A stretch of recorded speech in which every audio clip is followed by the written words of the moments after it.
Hello दोस्तों, नमस्कार। Field Ayurveda में आपका स्वागत है। आज हम इस वीडियो में कालकूट रस के बारे में बात करेंगे। इसके फायदे, नुकसान, सेवन विधि और इसके घटक द्रव्यों के बारे में बात करेंगे। तो आइए कालकूट रस के घटक द्रव्यों के बारे में जान लेते हैं। कालकूट रस में शुद्ध वचनाभ, शुद्ध पारद, शुद्ध गंधक, मैग्नेसील, ताम्रभस्म, सुहागी की खील, शुद्ध हरताल, चित्रक मूल, त्रिकूट, त्रिफला, भूनी हींग, वच, अदरक, चीतामूल, जम्बीरी नींबू, लहसुन, करंज पत्र, आंख की जड़, धतूरे की जड़, कलिहारी, संभालू, पान, अकोल मूल, सहजन की जड़, पंचकोल, पीपल, पीपला मूल, चौव्य, चित्रक, सोट आदि हैं। कालकूट रस की सेवन विधि: एक एक गोली सुबह शाम अदरक के रस के साथ या मधु से या पान के रस के साथ देना चाहिए। यह रसायन किसी प्रकार का तीव्र वात विकार हो, विशेषकर बेहोशी, प्रलाप, ज्यादा नींद आना, श्वास, कफ वाली खांसी, कंप, हिचकी आदि लक्षण वाले वात कफ की अधिकता व सत्रीपात ज्वर में लाभदायक है। यह औषधि अत्यंत ही तेज है, इसलिए इसका प्रयोग बहुत ही सावधानी से करना चाहिए। नए वैद्य जो इस औषधि के प्रयोग से अनजान हैं, ऐसे वैद्यों को खूब सोच विचार करके इस औषधि का प्रयोग कराना चाहिए। अंतिम अवस्था में जब मकरध्वज आदि औषधियाँ नाकाम हो जाए, नाड़ी लुप्त हो रही हो, शरीर ठंडा पड़ता जा रहा हो, सिर्फ हृदय की चाल बनी हुई हो, कभी कभी थोड़ा बहुत श्वास की गति मालूम पड़ती हो, तो ऐसी विकट परिस्थिति में इसका प्रयोग करना चाहिए। कालकूट के रस के प्रयोग से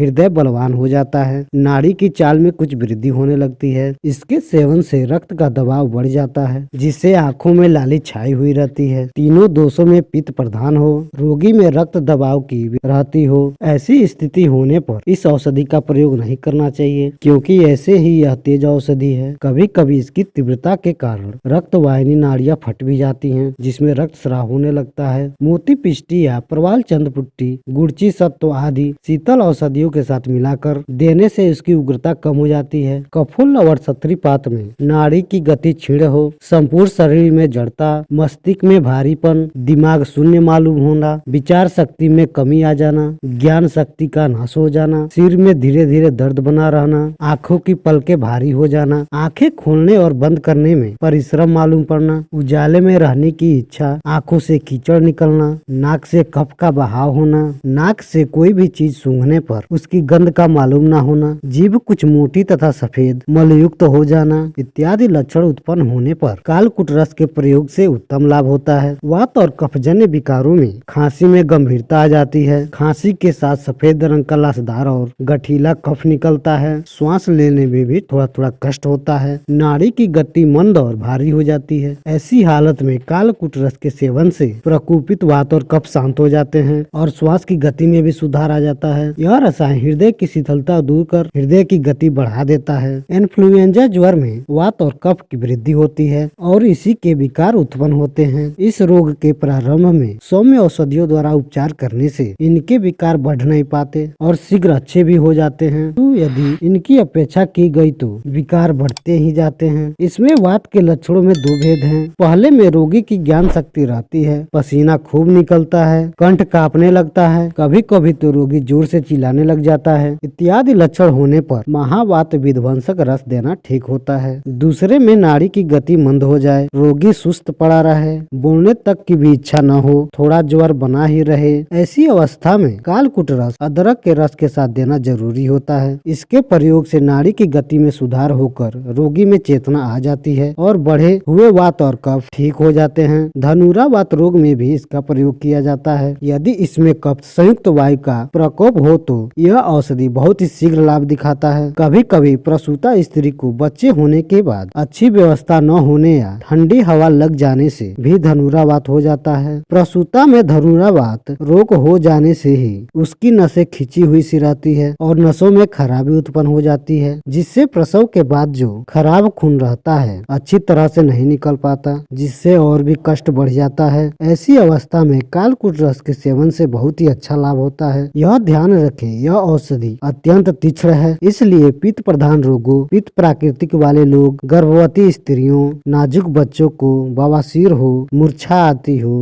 खून गिरता हो, गर्म मिजाज के हो, अधिक कमजोर हो, ऐसे लोगों को इस औषधि का सेवन नहीं कराना चाहिए। इस औषधि के सेवन से पहले अपने नजदीकी चिकित्सा से सलाह जरूर लें। धन्यवाद।